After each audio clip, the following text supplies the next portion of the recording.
You clicked because your meat bill keeps climbing, and some part of you suspects it did not have to be this way. You are right. I spent 4 months digging through old butcher manuals and home economics records, and I found something plain. A woman feeding a family of 5 in 1952 spent less than a third of what you spend today on the same amount of meat, and she ate better cuts doing it. That is not nostalgia talking. That is arithmetic. And the trail behind it leads straight to a decision made in a meatpacking plant in 1967 that nobody asked you to approve. I want to walk you through exactly how I found it, because the more I pulled this thread, the more I realized the skill did not vanish on its own. It was engineered out of your kitchen, one convenience at a time. And by the end, I will hand you the single trick written down in a 1943 government bulletin I found scanned in a university archive that let those women cut their meat bill in half using nothing but a knife, some salt, and a little patience you already have. I remember the exact moment I got suspicious. I was standing in my mother's old kitchen after she passed, holding a stained recipe card in her handwriting that called for a cut of beef I had never once seen in a grocery store. 7-bone roast. I looked everywhere. It simply was not sold anymore. And I thought, why would something so ordinary just disappear? This works for regular people in a regular kitchen with the same refrigerator you have right now. No smoker, no special freezer, no farm. Let me show you what I found. So I started where anyone would start. I asked myself a simple question. When did the neighborhood butcher shop actually die, and why did nobody seem to notice? Here is what the records show. In 1948, the United States had more than 260,000 independent meat markets and butcher shops, little places, most of them family-run, 1 or 2 men behind the counter. By the late 1970s, more than half of them were gone. Today, you would struggle to find a real, full-service butcher in most towns in America. And I do not mean a meat counter at the back of a supermarket where somebody unwraps a pre-cut steak. I mean a man who took in a whole side of an animal and broke it down in front of you. That distinction turned out to be the whole mystery, because in 1950, when your grandmother walked into that shop, she was not buying from a menu of 8 or 9 packaged cuts. She was buying from the entire animal. And she knew the animal. She knew that the muscles that did the most work, the shoulder, the neck, the leg, were tough but full of flavor and cheap because nobody rich wanted to bother with them. She knew the tender muscles along the back cost the most because they were lazy muscles that barely moved. She had a map of the cow in her head, and that map was money. I found a home economics textbook from 1941 used in high schools across the country that spent 41 pages teaching teenage girls how to identify cuts, judge marbling, and match each cut to the right cooking method. 41 pages. Teenagers. This was considered basic knowledge, like knowing how to read a clock. Now here is the clue that stopped me cold. That knowledge did not fade because people got lazy. It faded because the thing it depended on, the whole animal in the shop, got taken away. You cannot use a map of the cow if the cow arrives already cut up, sorted, and shrink-wrapped by strangers 1,000 miles away. And the moment I understood that, I had to find out who did the cutting instead, and why. Because somebody made a fortune the day they moved that knife out of your neighborhood. The name I kept running into was Iowa Beef Packers. Later they were called IBP. And the year that kept coming up was 1967. Here's what they did, and I want you to see how clever it was. For 100 years, cattle were shipped live to slaughterhouses near big cities, and then whole sides of beef, hundreds of pounds each, were shipped to butcher shops, where a skilled man broke them down for local customers. That skilled man was the key to the whole chain. He decided how the animal got divided, he answered your questions, he cut what you asked for. In 1967, Iowa Beef Packers opened a plant built around a different idea. They would slaughter the cattle, break the carcass down right there at the plant into smaller pieces, seal those pieces in vacuum plastic, pack them in cardboard boxes, and ship the boxes They called it boxed beef. It sounds boring. It changed everything, because now the cutting happened at the plant by low-paid workers doing one repetitive motion before the meat ever reached your town. The supermarket did not need a skilled butcher anymore. It needed a clerk to open a box and set out trays. And the independent butcher, the man who knew the whole animal, became a cost nobody wanted to pay for. Follow the money, because this is where it gets sharp. When the plant decides how the animal is divided, the plant decides which cuts you are even allowed to see.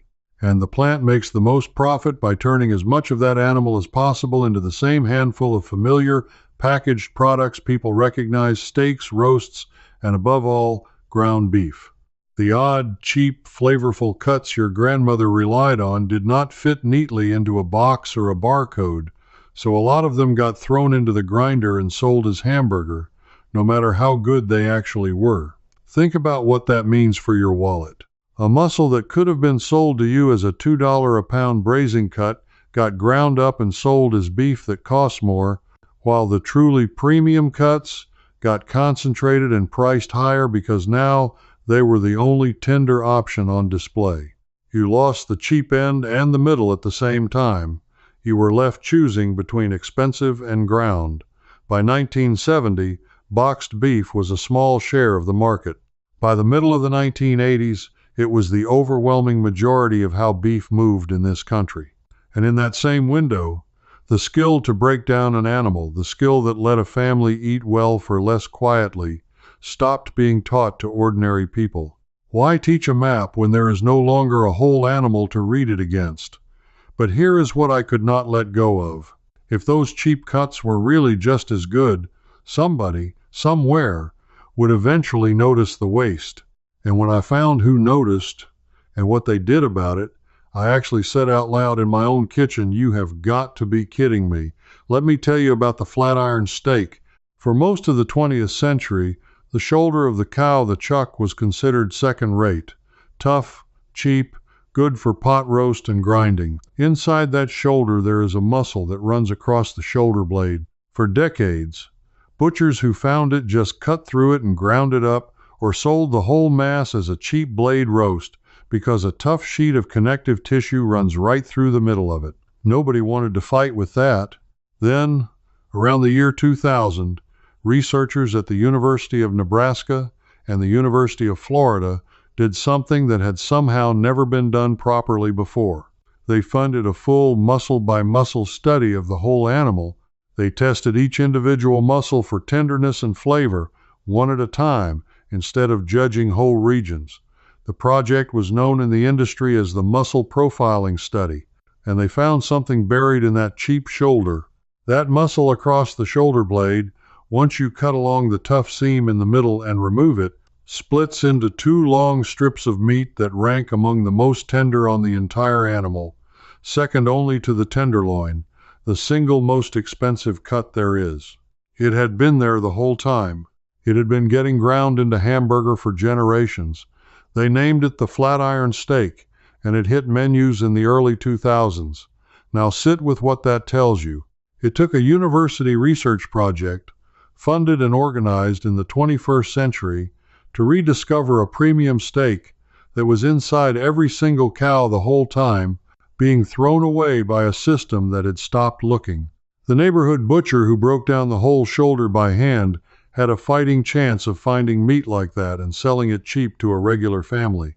The box did not. The box just ground it. So the question sharpened again in my mind. If one tender steak was hiding in the cheap shoulder all this time, what else got buried? What did those 1950s women know how to do with the cheap end of the animal that we forgot on purpose?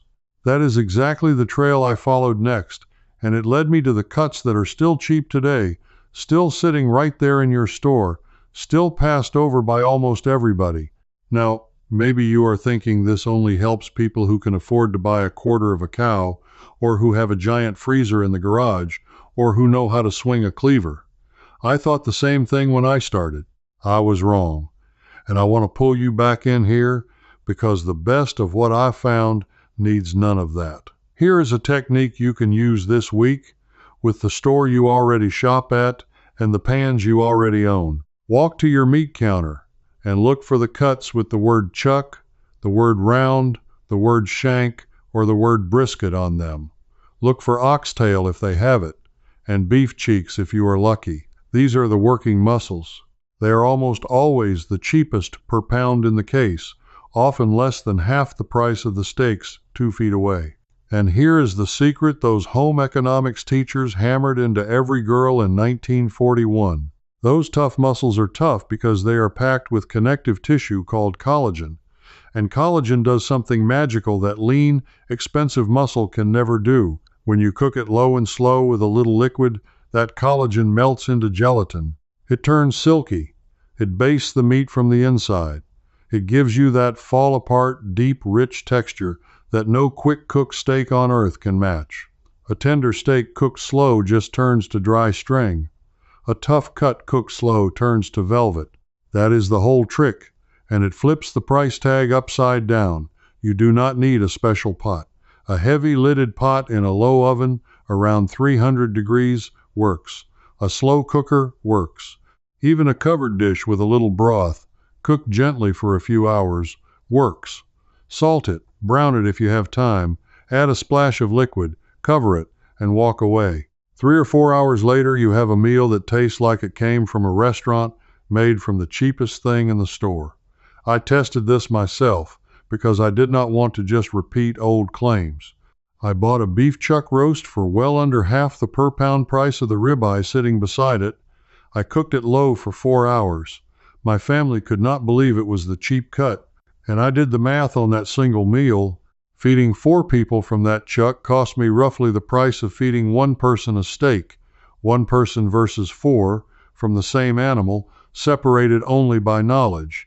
That is the everyday version. No farm, no cleaver, no bulk freezer.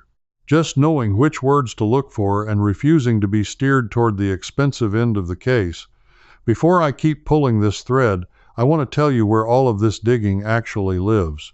I have gathered these kinds of findings, the cuts, the techniques, the reasoning behind why they work into a set of books called Meat Smart, Deep Frugal, and The Full System, and you will find them linked in the description if you want the whole trail laid out in one place instead of scattered across old archives. They are meant for exactly the kind of person listening right now, someone who wants their money back in their own kitchen.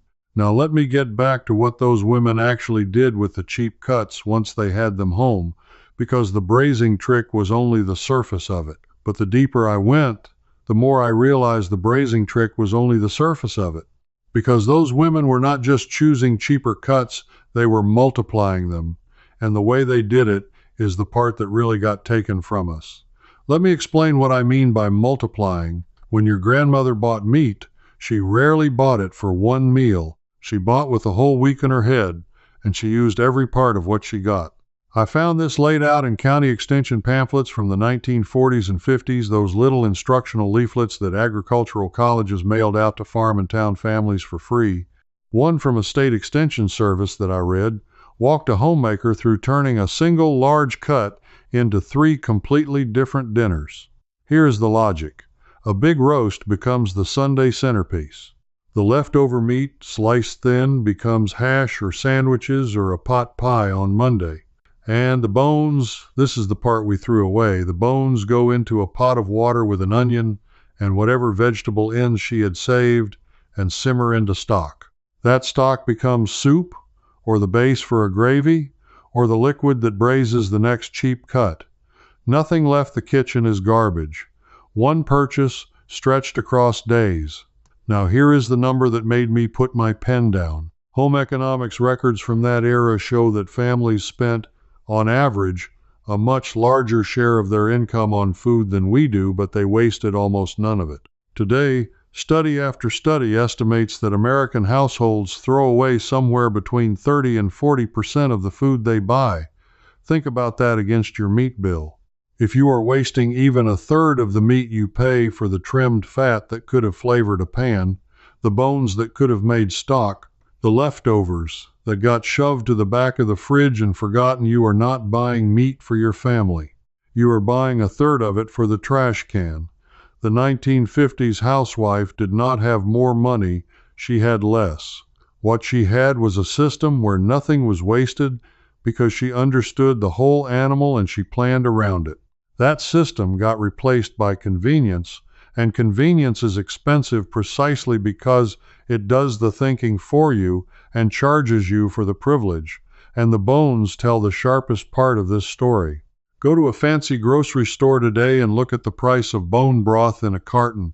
People pay real money for it now. They call it a health food. Your grandmother made it for free from the scraps she had already paid for because throwing out a good bone would have struck her as insane. The exact thing she treated as too cheap to waste, we now buy back at a premium. That is the whole con in a single carton. So by this point in my digging, I had the pattern. Cheap cuts, cooked slow, stretched across the week, with nothing thrown away. That alone could cut a meat bill hard. But I still had not found the one thing my mother's recipe card promised, the trick that made even a lean, cheap piece of meat taste like something far more expensive without any special equipment at all. And when I finally found it, written in an official government document from wartime, I understood why they never bothered to teach it to us again. Here is the document. During the Second World War, meat was rationed in the United States. Families were given a limited number of points for meat each week, and the government desperately needed people to make cheap, tough, unfamiliar cuts taste good so that families would actually eat them instead of wasting their rations demanding steak. So the United States Department of Agriculture and the wartime food agencies put out a series of instructional bulletins for homemakers. I found one of these from 1943, scanned and preserved in a university library collection, and inside it is the trick. Salt, but not the way you think. The bulletin instructed women to salt tough and cheap cuts of meat well ahead of cooking, not right before, the way we do now, but hours before, and for a big roast, even the day before. And here is what modern food science has since proven about exactly why that works, which those wartime writers knew only from results. When you salt meat and let it rest, the salt first draws moisture to the surface, then that salty moisture gets reabsorbed back into the meat, carrying the seasoning deep inside instead of just sitting on top. At the same time, the salt gently breaks down some of the muscle proteins, which loosens the fibers and lets the meat hold on to its own juices during cooking instead of squeezing them out. The result is a cheap, lean, tough cut that comes out seasoned all the way through, noticeably more tender and far juicier than the same cut salted at the last second. We have a fancy name for it today. We call it dry brining, and celebrity chefs sell it as a professional secret. It is written, plainly, in a government pamphlet from 1943, meant for ordinary women trying to feed their families on rations. Let me tell you exactly how to do it, because it costs you nothing, and you can do it tonight. Take your cheap cut, a chuck roast, a round roast, even cheap pork or a whole chicken. Pat it dry. Sprinkle it evenly all over with coarse salt, more than feels natural, about 3/4 of a teaspoon of coarse salt per pound. Set it on a rack or a plate, uncovered, and put it back in your refrigerator. For a steak or chops, leave it at least an hour, ideally overnight. For a big roast or a whole bird, leave it a full day. Then cook it however you are going to. That is it. No brine bucket, no injecting, no equipment, just salt, thyme, and a cold refrigerator you already own. I did this side by side. I took 2 pieces of the same cheap roast. One I salted right before cooking, the way most people do. The other I salted the day before and left uncovered in the fridge. Same oven, same time. The one I salted ahead was seasoned through the whole thickness, held its juice, and sliced tender. The other was bland in the middle and drier at the edges. Same meat, same price. The only difference was a pamphlet from 1943 and a little patience. And that is when the whole thing finally clicked into place for me. This is why the knowledge was allowed to fade. Every piece of it, reading the whole animal, choosing the working muscles, braising low and slow, saving the bones, salting ahead of time, every single piece makes cheap meat taste expensive and stretches it further. None of it requires you to buy anything new. All of it points you away from the high-margin packaged cuts and toward the cheap corners of the animal that the box beef system would rather grind up and forget. A person who knows these 5 things is very hard to upsell, and a person who is very hard to upsell is not a good customer for a system built on convenience and packaging, so the skill did not get banned. It just stopped being taught, stopped being needed, and quietly slipped out of one generation's hands before the next generation ever got to hold it. The map of the cow that a teenage girl learned in 41 pages in 1941 became knowledge that a grown adult today has to dig through archives to recover. But you do not have to dig, because I already did, and now it is sitting in your hands. Here's what I want you to take away, and it is not really about beef. It is about the fact that something honest and simple, something that fed families well for pennies, was set aside not because it stopped working, but because there was more money in you not knowing it. That recipe card in my mother's handwriting was not nostalgia. It was a receipt from a time when an ordinary person held the knife, read the whole animal, and kept the savings for their own family, instead of handing it to a box plant in 1967. If you have ever stood at that meat counter and felt deep down that you were being quietly steered and quietly overcharged, you were not imagining it. You were noticing the exact thing I noticed. And noticing is where getting it back begins. So let me ask you something specific, and I really do want you to answer, because this audience almost never speaks up, and I read every reply. Did your mother or grandmother ever cook a cut of meat you cannot find in stores today, a 7-bone roast, a heel of round, a piece with a name that has simply disappeared? Tell me the name of it in the comments. I am building a list of the lost cuts, and every one you give me is another thread to pull. And tell me where you are watching from, because I am genuinely curious how far this old knowledge traveled and where it survived longest. If something in this made you angry in the right way, the good kind of angry, the kind that makes you want to take a skill back, then come with me on the rest of these. This channel is not really about meat.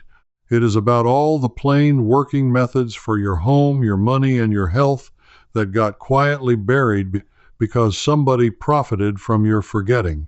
We are following the trail back, one buried method at a time. Because the next thread I am pulling is about your freezer, and a storage method from the 1930s that kept meat good for months without the freezer burn everyone just accepts today. And once again, the reason we stopped doing it has nothing to do with it not working.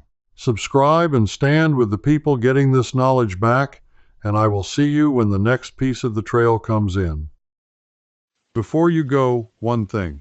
This video showed you the trail, but inside the Old Ways Society, I walk you all the way through the 1943 bulletin method, cut by cut, right where we stopped. And if a step ever puzzles you, you ask me, and a real person answers you, myself, never a machine. You belong here with us. Just point your phone's camera at the code. Cancel any time. One click. Now, there's one more cut your butcher rarely mentions, and almost nobody asks for it. Learn its name and you'll bring home tender meat for pennies. That video's starting right here.